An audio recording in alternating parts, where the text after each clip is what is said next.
What's up guys, I'm Naveen and you are watching AR Stuffs. So guys, இந்த வீடியோல beard வந்து எப்படி ஃபாஸ்டா grow பண்ண வைக்க போறது அப்படினு பார்க்க போறோம். நான் இதுக்கு முன்னாடி ஒரு வீடியோ போஸ்ட் பண்ணிருந்தேன். அந்த வீடியோ யாருக்காக அப்படினா beard இல்லாத பாய்ஸ் காண்டி கொஞ்சம் இன்ஸ்பயரான ஒரு வீடியோ.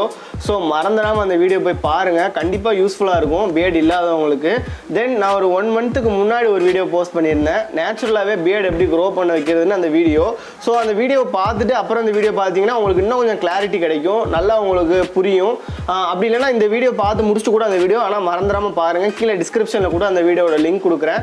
சோ வாங்க இன்னைக்கு வீடியோக்குள்ள போலாம். ஃபர்ஸ்ட் beard வந்து நேச்சுரலாவே வளர்றதுக்கு பேசிக்கா தெரிஞ்சிருக்க வேண்டிய விஷயம் வந்து நம்மளோட டெஸ்டோஸ்டிரான் லெவலை வந்து பூஸ்ட் பண்ணணும். நம்ம வந்து டெஸ்டோஸ்டிரானா என்ன, இந்த டெஸ்டோஸ்டிரான் அதிகமாக இருந்துச்சு அப்படின்னா நல்ல ஹெல்த்தியான லெவலில் டெஸ்டோஸ்டிரான் இருந்துச்சு அப்படின்னா என்னென்ன பெனிஃபிட்ஸ் கிடைக்கும் அப்படின்னு மாஸ்டர்பேஷன் பற்றி நான் ஒரு வீடியோ போட்டிருந்தேன். அந்த வீடியோவில் நல்லா உங்களுக்கு டீட்டெயிலாக சொல்லியிருப்பேன். ஒரு சின்ன த்ரெட் மாதிரி ஒரு 20 செகண்ட் வரைக்கும் அந்த வீடியோவில் பேசியிருப்பேன். ஸோ அந்த வீடியோ போய் பாருங்கள். டெஸ்டோஸ்டிரானா என்ன அண்ட் அது அதிகமாக இருக்கிறனால என்னென்ன பெனிஃபிட்ஸ் அந்த வீடியோவில் பேசியிருப்பேன். ஸோ இப்போ இந்த வீடியோவில் டெஸ்டோஸ்டிரானை பூஸ்ட் பண்ணுறதை பற்றி பார்க்க போகிறோம். டெஸ்டோஸ்டிரானை பூஸ்ட் பண்ணுறதுக்கும் பியர்டு வளர்றதுக்கு என்னடா சம்மந்தம் நீங்கள் கேட்டிங்கன்னா, டெஸ்டோஸ்டிரான் லெவல் பூஸ்ட் பண்ணுறதுனால பியர்டு வளர்றது மட்டும் இல்லாமல் நம்ம பாடியில் நிறைய சேஞ்சஸ் வந்து நல்ல சேஞ்சஸ் நடக்கிறதுக்கு சான்ஸ் இருக்குது. ஸோ நீங்கள் அந்த வீடியோவில் அந்த சொன்ன சின்ன விஷயத்தை பார்த்தீங்கன்னா இப்போ நான் சொல்கிறது உங்களுக்கு புரிஞ்சிருக்கும். அண்ட் இந்த வீடியோவில் நீங்கள் என்னென்ன ப்ராப்பராக பண்ணணும் அப்படின்னு தெளிவாக சொல்லியிருப்பேன். ஸோ ஃபுல்லாக பாருங்கள், அதை கரெக்டாக ஃபாலோ பண்ணுங்கள், உங்களுக்கு கண்டிப்பாக பியர்டு வளரும். இந்த டெஸ்டோஸ்டிரான் பூஸ்ட் பண்ணுறது அப்படிங்கிறது ஒரு முக்கியமான ஒரு தனியாக எடுத்து பண்ண வேண்டிய வேலை கண்டிப்பாக கிடையவே கிடையாது. நம்ம டே டு டே லைஃப்பில் டெய்லி நம்ம பண்ண வேண்டிய ஒரு விஷயம், ஆனால் யாருமே பண்ணுறது இல்லை. ஸோ அதனால இப்போ நான் டெஸ்டோஸ்டிரான் பற்றி சொல்கிறது உங்களுக்கு புதுசாக தெரியலாம். ஆனால் ஒரு மென் அப்படின்னு எடுத்துக்கிட்டாலே அவன் வந்து இதெல்லாம் பண்ண வேண்டிய ஒரு விஷயம். ஸோ ஃபாஸ்ட் என்ன அப்படின்னா எக்ஸசைஸ் பண்ணுறது. எக்ஸசைஸ் வந்து இப்போ ஜிம் எதுவுமே இல்லைனா கூட நீங்கள் வீட்டிலே ஹோம் ஒர்க் அவுட் எவ்வளவோ ஒர்க் அவுட்ஸ் இருக்குது. யூடியூப்ல நிறைய டுட்டோரியல் வீடியோ இருக்கும். ஸோ செக் பண்ணி பாருங்க. உங்களுக்கு கன்வீனியண்டாக ஃபுல் பாடியும் ட்ரெயின் ஆகிற மாதிரி அட்லீஸ்ட் ஒரு 45 மினிட்ஸ் டெய்லி ஒர்க் அவுட் பண்ணுற மாதிரி, உங்கள் பாடிக்கு ஒர்க் கொடுக்குற மாதிரி ஒர்க் அவுட் பண்ணணும். தென் வந்து வெயிட் லிஃப்டிங் பண்ணுறது. வெயிட் லிஃப்டிங் அப்படிங்கிறது ஜிம்ல இல்லைனா கூட நீங்கள் வீட்டிலே சிட்டப்ஸ் பண்ணலாம். ஸ்குவாட்னு சொல்லுவாங்க. சிட்டப்ஸ் நீங்கள் பண்ணலாம். வெயிட் எதுவுமே இல்லாமல் கூட நீங்கள் நார்மலாக டெய்லி பண்ணலாம். அந்த மாதிரி பண்ணுறது மூலமாக உங்களோட டெஸ்டோஸ்டிரான் லெவலை வந்து நீங்கள் பூஸ்ட் பண்ண முடியும். ஸோ கேஸ் ஒர்க் அவுட் பண்ணியாச்சு. தென் அப்புறம் என்ன, ஒர்க் அவுட் எப்போவுமே வந்து ஒரு 40% தான். பேலன்ஸ் 60% வந்து நீங்கள் எடுத்துக்கிற ஃபுட்டு.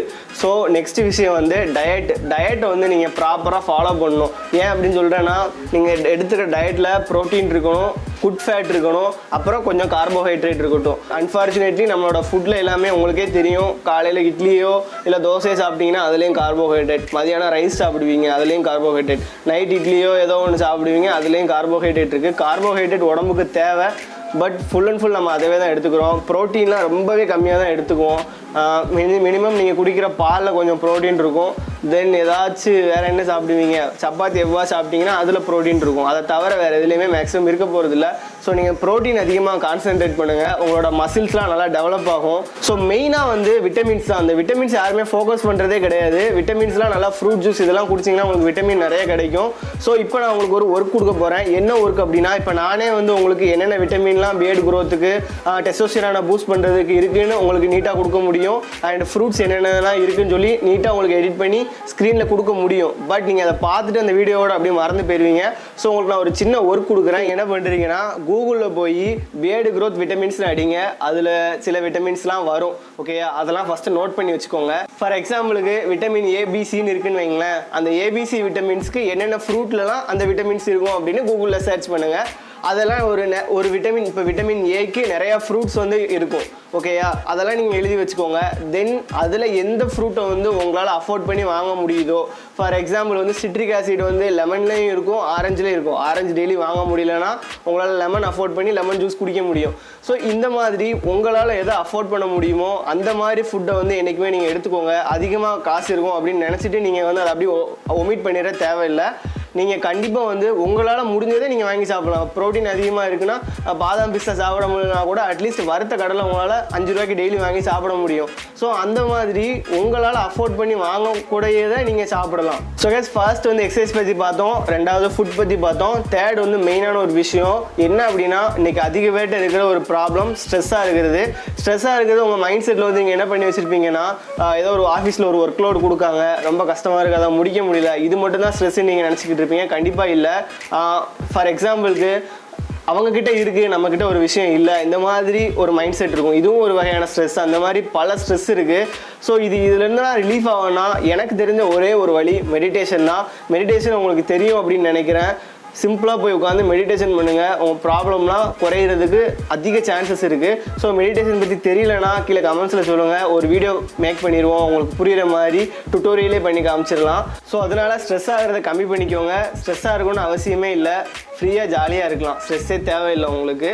அப்புறம் மெயினான ஒரு விஷயம், கடைசி விஷயம், ஸ்லீப் வந்து இப்போ வந்து நம்ம பாடிக்குன்னு ஒரு மெக்கானிசம் இருக்கும். ஓகேயா, இந்த டைமில் நம்ம தூங்கி இப்படி பழகிருப்போம். காலேஜ் போகும்போதோ, ஸ்கூல் போகும்போதோ, இல்லைனா ஆஃபீஸ் ஒர்க்கு போகும்போதோ கரெக்டாக அந்த டைமில் தூங்கி இந்த டைமில் எந்திரிச்சிருப்போம்.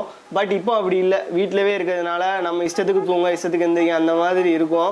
ஸோ இதை கண்டிப்பாக வந்து உங்கள் பாடியில் ஆல்ரெடி ஒரு மெக்கானிசம் வந்து பில்ட் ஆகிருக்கும். அதை வந்து நீங்கள் உடைக்கிற மாதிரி, நீங்கள் உங்களுக்கு வேலை இல்லை அப்படிங்கிறதுக்காண்டி நைட்டு ஃபுல்லாக செல் நோண்டக்கூடாது, மொபைல் யூஸ் பண்ணக்கூடாது. அது கண்டிப்பாக உங்கள் பாடியை அஃபெக்ட் பண்ணும். ஸோ ப்ராப்பராக இந்த டைமில் தூங்குங்க அப்படின்னா இந்த டைமில் தூங்குங்க, அதுதான் உங்களுக்கு நல்லது. மேக்ஸிமம் வந்து 6 to 7 hours தான் குட் ஸ்லீப். அதிகமாக தூங்கினாலும் ஆபத்து, தூக்கமே இல்லைனாலும் ஆபத்து.